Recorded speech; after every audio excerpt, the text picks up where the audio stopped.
Thank you, Madam Minister. We'll now begin with Madame Ferrari for 6 minutes.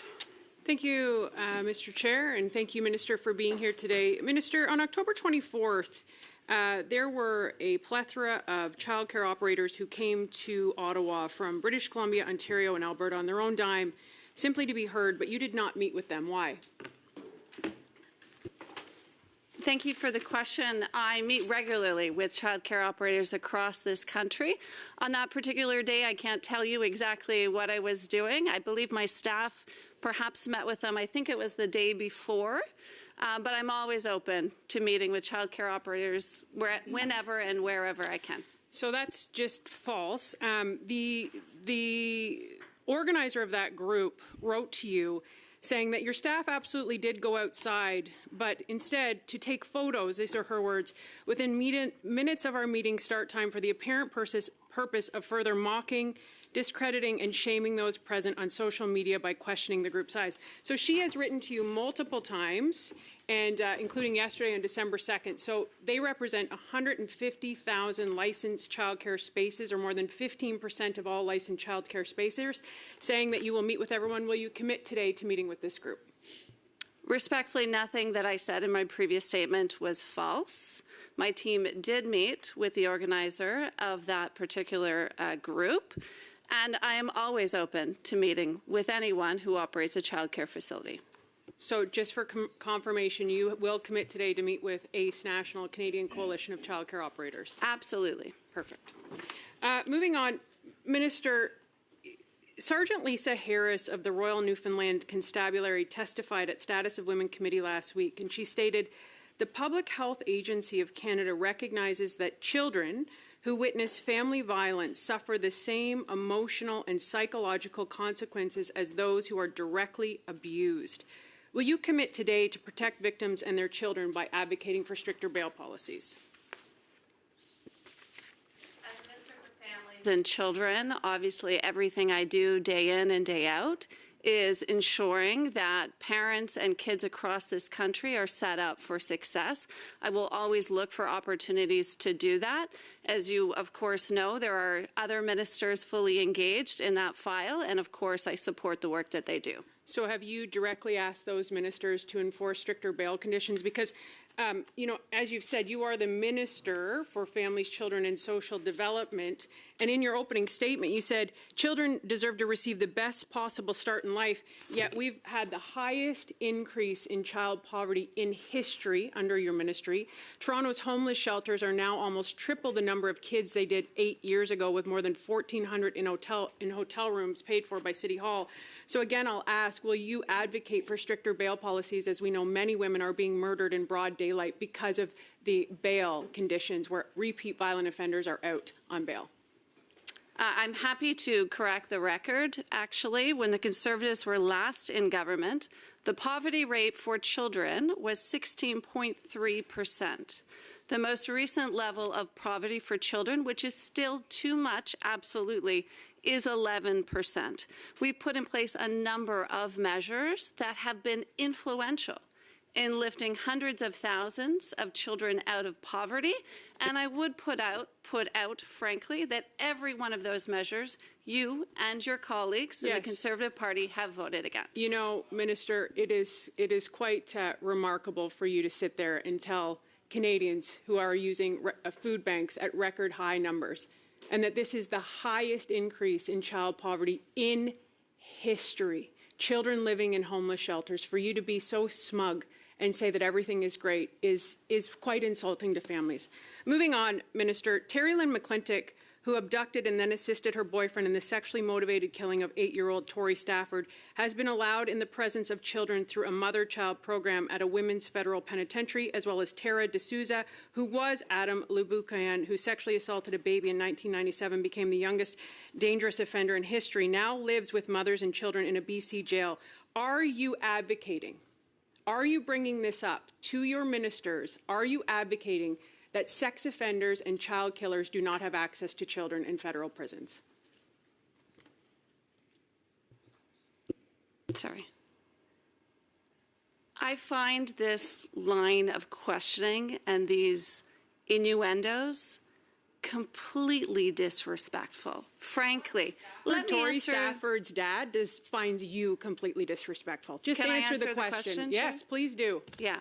So, again, as the Minister for Families and Children who wakes up every day with the responsibility to ensure that we look out for the kids across this country, I take absolutely every opportunity to do that. I live and breathe it, frankly. And of course, as a cabinet, we have conversations. We work collaboratively together where there is touching on various portfolios. And of course, I will always advocate for children's safety. And will you commit to following up, visiting a federal penitentiary and seeing where these child killers and convicted sex offenders are sharing space with mothers and children? I appreciate the question. I appreciate what you are trying to do here, respectfully. Trying to do? What I'm trying to do? Respectfully, yes, trying to do. What am I trying to do, Minister? Tell me, please. What is it? Thank you. Your time is up. Mr. Long for 6 minutes.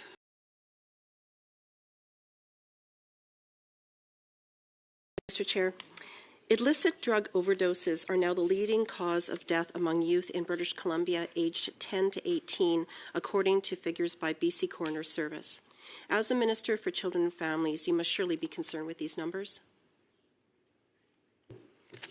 I am a mother, and I am the Minister for Families and Children. Of course, I would be concerned about these. Minister, do you agree that illicit drug decriminalization and taxpayer-funded drugs should never have been allowed?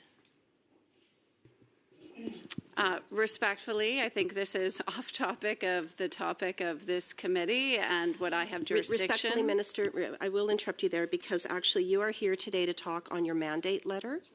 And in your mandate letter, it says that you're to work with the Minister of Mental Health and Addictions to, quote, ensure mental health supports are accessible to children and youth, unquote. Do you agree with the Canadian Centre on Substance Abuse that mental health problems and substance abuse issues are linked? Yes, I do. So as Minister for Children, shouldn't you be seeking to address increasing youth overdoses then, especially when your government-funded hard drugs are so often being diverted?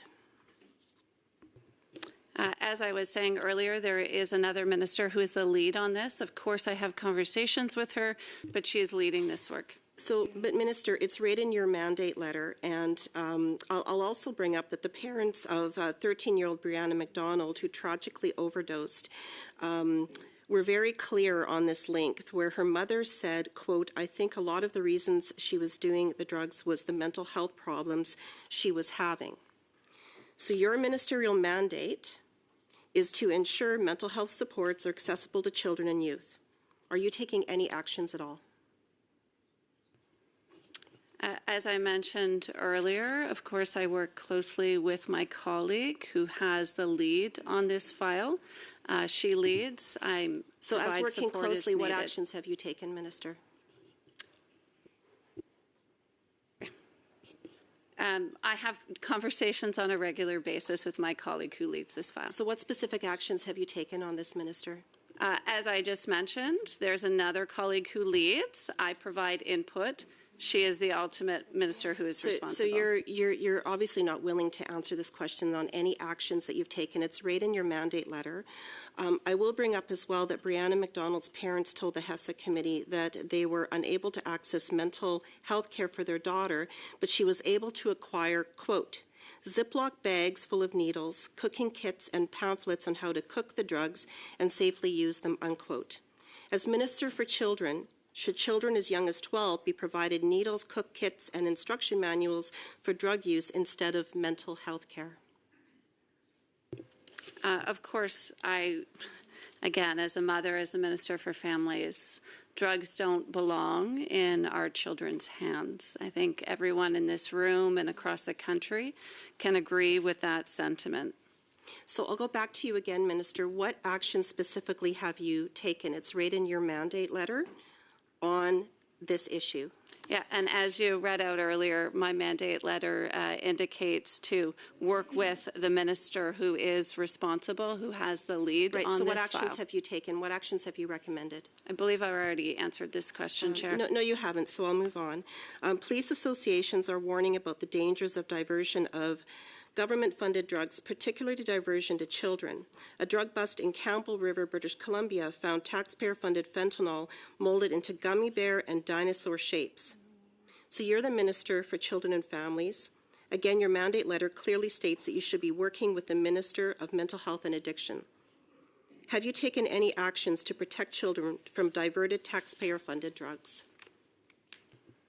Appreciate the question. Again, there is a minister who's leading this work. I provide input as she is requiring it. So what specific input have you provided, Minister, on this? I would point to a number of programs that we've put in place to help lift children out of situations like this, lift children out of poverty, whether that be Minister, the Canada Child I'm Benefit. referring to diverted drugs, and you're not answering the question. What specific recommendations have you made to the Minister of Addictions I've to already protect answered children this from question, diverted Chair. drugs? No, you haven't answered it, so I'll move on.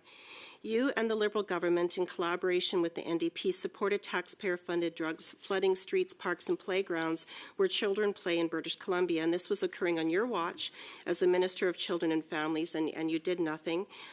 It was only because of immense public pressure in British Columbia that BC decided to amend their policy and approach the federal government to remove of the approval. So based on the failed drug policy experiment in BC and based on the fact that you're the Minister for Children and Families, would you advocate to stop any expansion by your government to allow decriminalization in other jurisdictions, in particular in your province of Ontario?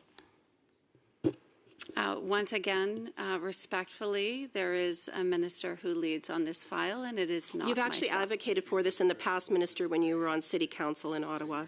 So it's surprising you're not willing to answer that question. Mr. Van Bynen, 5 minutes. Thank you.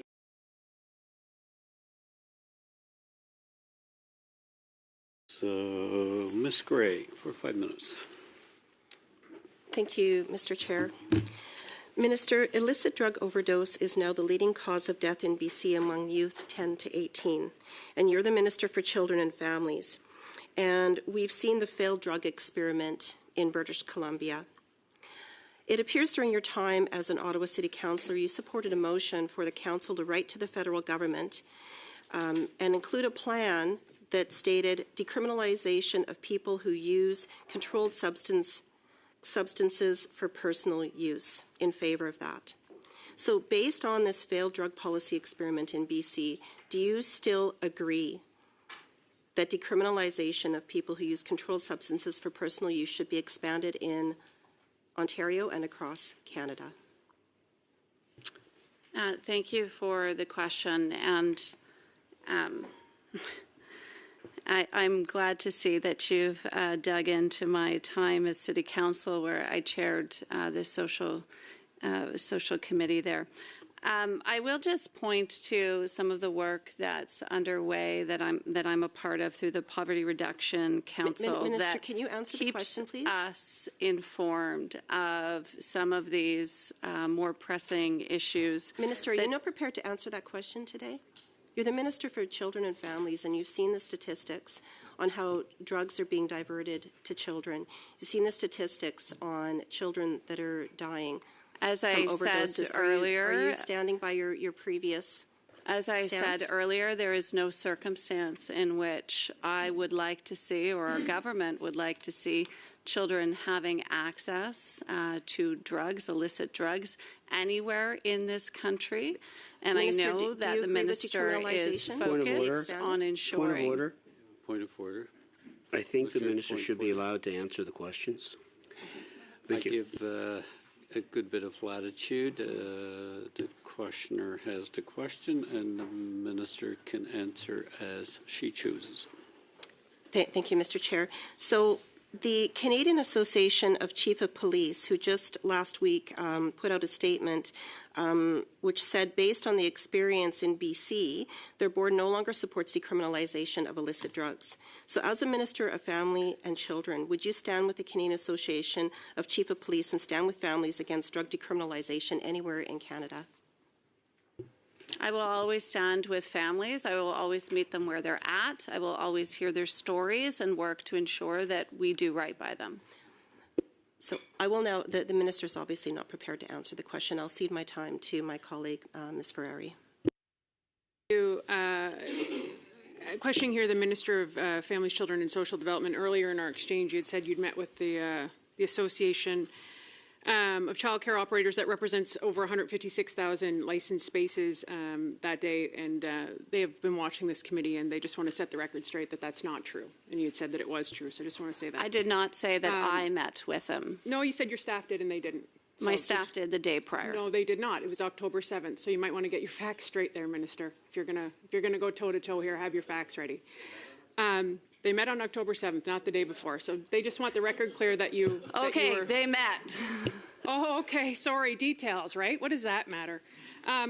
You know, so I think what we need to go back to here, Chair, through you. You know, as I said earlier, Sergeant Lisa Harris of the Royal Newfoundland Constabulary testified at Status of Women, saying that the Public Health Agency of Canada recognizes that children who witness family violence suffer the same emotional and psychological consequences as those who are directly abused. And yet we have a minister here. Police-reported violence against children and youth has increased considerably. The rate of family violence against children and youth reached 362 victims per 100,000 population, and the highest rate since comparable data became available in 2009. So again, I ask, you know, I have article after article of women being murdered in broad daylight by offenders who are out on bail. And today we've heard you skirt a lot of responsibility, which is the culture of the Liberal caucus because of your Prime Minister. And you can smirk all you want. You know, I think it's insulting to people. Like, have some humility, I guess, is what we would ask people. And I hope the camera pans to the Minister right now to show the smugness on her face. So my question is, will you advocate for stricter bail reform so that violent repeat offenders are not murdering women in broad daylight and children are not exposed to this family violence? Relevance? Relevance? Yes. Are you serious? Relevant to The members, you do not have the floor. The Minister has the floor. Are you to for answer real, the ma'am? question. Yeah. Maybe you better read the mandate letter. Ms. Ferrari, Chair, come that- to order.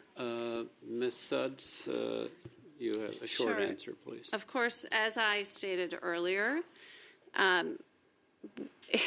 we do not, of course, under any circumstances, want to see children exposed to any sort of violence anywhere in this country.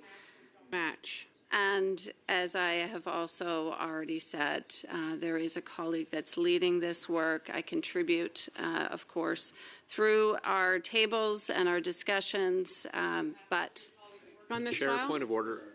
Ferrari, the Minister did not interrupt you or anybody else with your question. Please show the same respect to the Minister. I'll now Respect is move earned. to Mr. Collins.